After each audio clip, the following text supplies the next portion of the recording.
आपण atomic mass number already बघितलाय. Atomic mass number म्हणजे काय? टोटल नंबर ऑफ प्रोटॉन्स आणि टोटल नंबर ऑफ न्यूट्रॉन्स यांचे ॲडिशन.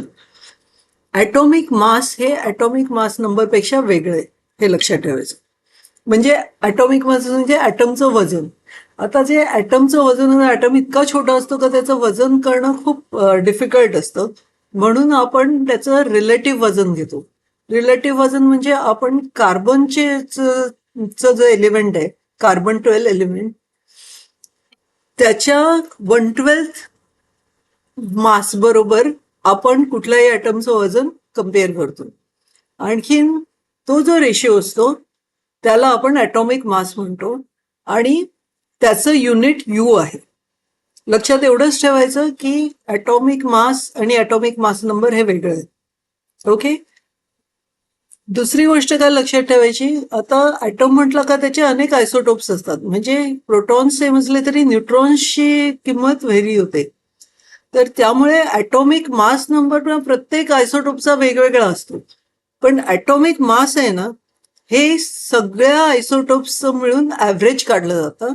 त्यामुळे ॲटॉमिक मास हे ॲटमचं सेमच असतं. तर ॲटॉमिक मास नंबर म्हणजे total protons plus neutrons, whereas atomic mass is average mass of isotopes. म्हणजे क्लोरीनचे आयसोटोप्स Cl35 आणि Cl37 आहेत आणि त्यांचं ॲटॉमिक मास अप्रॉक्सिमेटली 35.5 यू आहे आणि यू हे ॲटॉमिक मासचं युनिट आहे. ॲटॉमिक मास नंबर नेहमी होल नंबर असतो, वेरॅज ॲटॉमिक मास हे नेहमी डेसिमलमध्ये जनरली येतं. ॲटॉमिक मास नंबर डिफरंट आयसोटोपसाठी डिफरंट असतो. म्हणजे एका ॲटमचे वेगवेगळे जे आयसोटोप्स आहेत त्याच्यामध्ये वेगवेगळ्या नंबर ऑफ न्यूट्रॉन्स असतात. त्यामुळे ॲटॉमिक मास नंबर प्रत्येक आयसोटोपचा वेगळा असतो. वेरॅज एखाद्या एलिमेंटचा जो ॲटमचे सगळे आयसोटोप्स घेतले तर त्यांचा ॲव्हरेज काढून आपण एकच ॲटॉमिक मास नंबर काढतो. ॲटॉमिक मास नंबरला आपण कॅपिटल एनी रिप्रेझेंट करतो, वेरॅज ॲटॉमिक मास हे यू या युनिटमध्ये मेजर केलं जातं. आता आपण थोडीशी पिरियॉडिक टेबलची क्लासिफिकेशनची हिस्ट्री बघूया. तर पहिल्यांदी क्लासिफिकेशनची कल्पना 1800 साली आली, 1800. त्यावेळी फक्त 30च एलिमेंट माहिती होते. Around year 1800 only about 30 elements were known. त्यावेळी एक सायंटिस्ट होता जर्मन, 1817 मध्ये, त्याचं नाव होतं डोबेर्नियर. त्याच्या काय लक्षात आलं, त्यांनी सजेस्ट केलं की properties of elements are related to atomic masses. म्हणजे ॲटमचं जे मास असतं त्याचा आणि त्याच्या केमिकल प्रॉपर्टीचा, फिजिकल प्रॉपर्टीचा काहीतरी संबंध असतो, असं त्यांनी सजेस्ट केलं. अशी त्यांनी थिअरी केली. आणि त्यांनी काय केलं की नंतर त्यांनी 3 एलिमेंट्स घेतले. कसे 3 एलिमेंट घेतले की त्यांच्या केमिकल प्रॉपर्टीज साधारण सिमिलर होत्या. त्यांच्या केमिकल प्रॉपर्टीज सिमिलर होत्या आणि ते 3 एलिमेंट्स आहेत, त्यांना त्यांनी ट्रायड्स म्हटलं. ते 3 एलिमेंट त्यांनी कसे अरेंज केले की एचं ॲटॉमिक मास सर्वात कमी, सीचं ॲटॉमिक मास सर्वात जास्त आणि मधला जो बी आहे त्याचं ॲटॉमिक मास साधारण ए आणि सीच्या मासचं ॲव्हरेज असेल. कळलं? तर अशा रीतीने त्यांनी ग्रुप्स पाडले. म्हणजे फॉर एक्झाम्पल लिथियम, सोडियम आणि पोटॅशियम ह्याचं त्यांनी ट्रायड केलं. तर लिथियमचं मास सर्वात कमी, A+C/2 6.9, पोटॅशियमचं मास 39.1 आणि मग सोडियमचं मास साधारण त्याचं ॲव्हरेज म्हणजे 23.0. तर actual mass of sodium atom is 23. अशा रीतीने त्यांनी ते अरेंज केलं. So element 1 lithium 6.9, element 3 potassium 39.1 आणि त्यांच्या मधला एलिमेंट सोडियम जो आहे त्याचा 23.0. अशा रीतीने लिथियम, सोडियम आणि पोटॅशियम एक ट्रायड केलं. त्याचप्रमाणे कॅल्शियम, स्ट्रॉन्टियम आणि बेरियम ह्यांचं ट्रायड केलं. कॅल्शियमचं काय होतं ॲटॉमिक मास 40.1. नंतर बेरियमचं ॲटॉमिक मास होतं 137.3.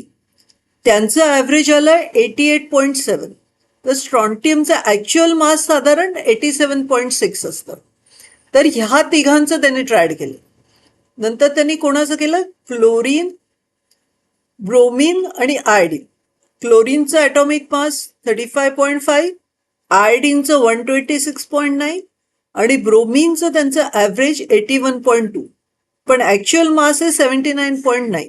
अशा रीतीने डोबेर्नियरनी ट्रायड्स निर्माण केली.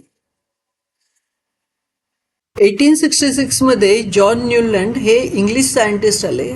त्यांनी पण एलिमेंट्स ॲटॉमिक मासच्या इन्क्रीजिंग ऑर्डरमध्ये अरेंज केले. The English scientist John Newland in the year 1866 arranged the elements known at that time in an increasing order of their atomic masses. त्यांच्या काय लक्षात आलं, he found that every eighth element had properties like those of the first. प्रत्येक 8वा element आहे ना, त्याचा जे दुसरा एलिमेंट असेल तर त्याचं 9व्या एलिमेंटची प्रॉपर्टी सेम आहे. ओके, तर त्यांनी काय केलं, ते एलिमेंट ना त्यांनी सा रे ग म प ध नि सा अशा टेबलमध्ये अरेंज केली. तर सा रे ग म प ध नि सा इंग्लिशमध्ये कसं होतं, डो रे मी फा सो ला टी डो. तसंच आपल्याकडे सा रे ग म प ध नि सा सा. तर हे एलिमेंट त्यांनी अरेंज केले बघा, हायड्रोजन, लिथियम, बेरिलियम, बोरॉन वगैरे. आणि मग त्यांच्या लक्षात काय आलं, लिथियम आणखी सोडियम ह्याच्या प्रॉपर्टीज सेम आहेत.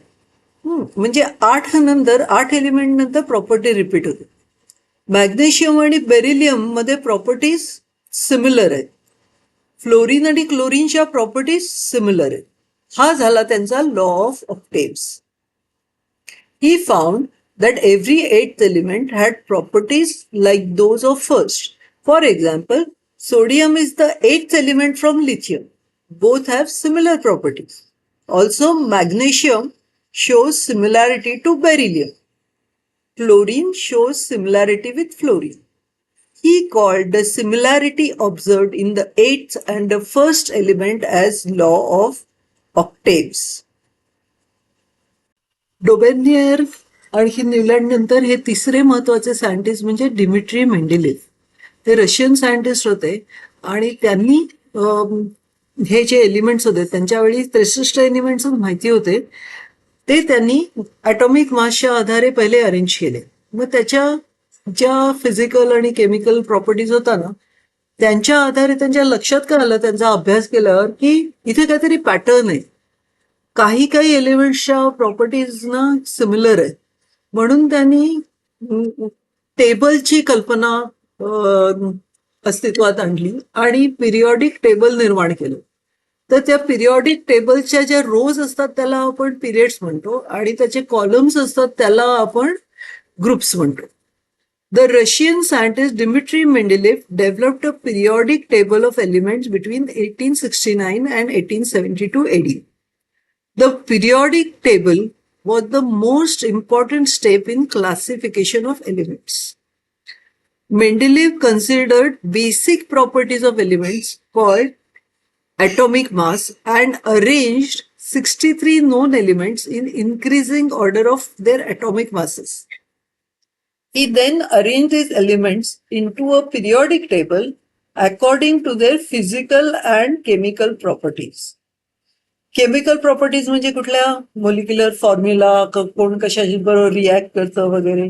आणि फिजिकल प्रॉपर्टीज म्हणजे कुठल्या, melting point, boiling point, densities of elements and their hydrates and oxides. मेंडेलिव्हचं पिरियॉडिक टेबल आपण जरा आणखी नीट समजून घेऊया.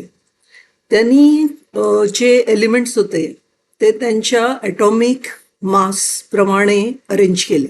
लिथियम, बेरिलियम, बोरॉन, कार्बन वगैरे वगैरे. नंतर त्याच्या लक्षात काय आलं, की जो सोडियम आहे इकडे, तर त्याच्या प्रॉपर्टीज आहेत त्या लिथियम सारख्याच आहेत.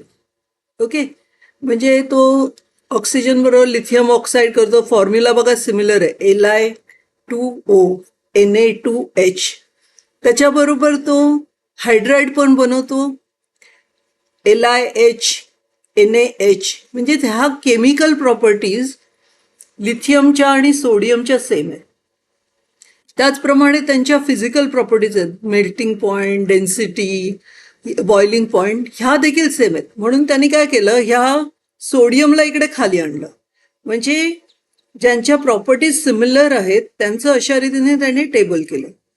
त्याचप्रमाणे बेरिलियमच्या खाली मॅग्नेशियम आलं. Okay. Mendeleev found that elements with similar physical properties repeat after a definite interval. म्हणजे काही इंटरवल नंतर ते रिपीट होतात. On basis of this finding, Mendeleev stated the following periodic law. Properties of elements are periodic functions of their atomic masses. म्हणजे काय? Properties of element म्हणजे काय? हे असं ऑक्साईड होणं, हायड्राईड होणं वगैरे वगैरे. आणि पिरियॉडिक फंक्शन म्हणजे काय? त्यांच्यामध्ये काहीतरी पॅटर्न आहे. म्हणजे काही एलिमेंट्स नंतर मग ते परत सिमिलर प्रॉपर्टीज येतात.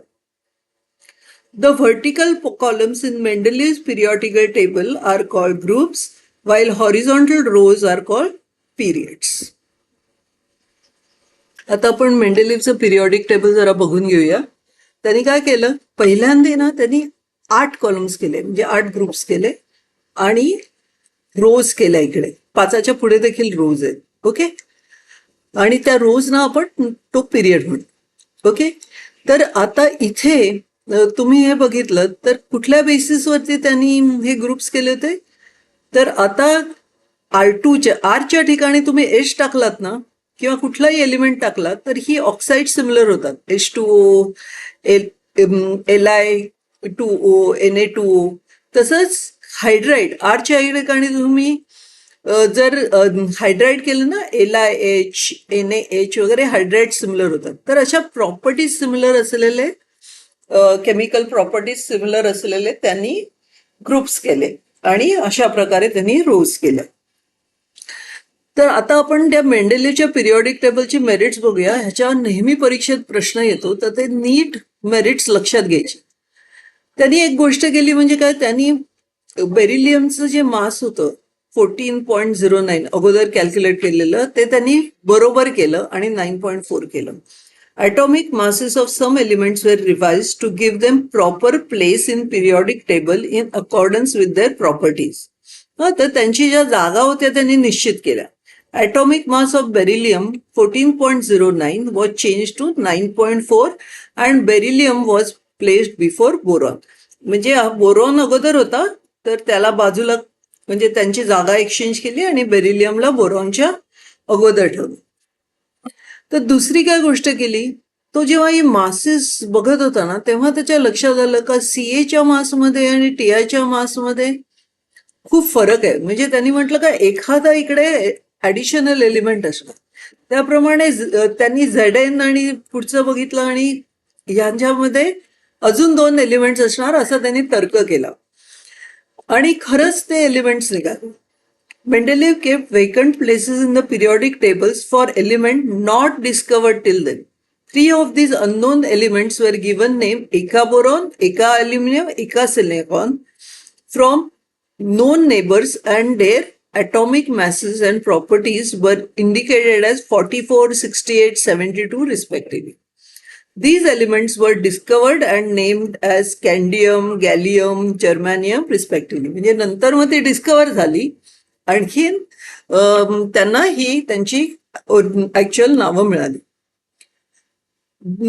हा जेव्हा पिरियॉडिक टेबल मेंडेलिव्ह करत होते ना, त्यावेळी नोबेल गॅसेस डिस्कवर झाले नव्हते, पण नंतर पिरियॉडिक टेबल झालं असताना नोबेल गॅसेस डिस्कवर झाले.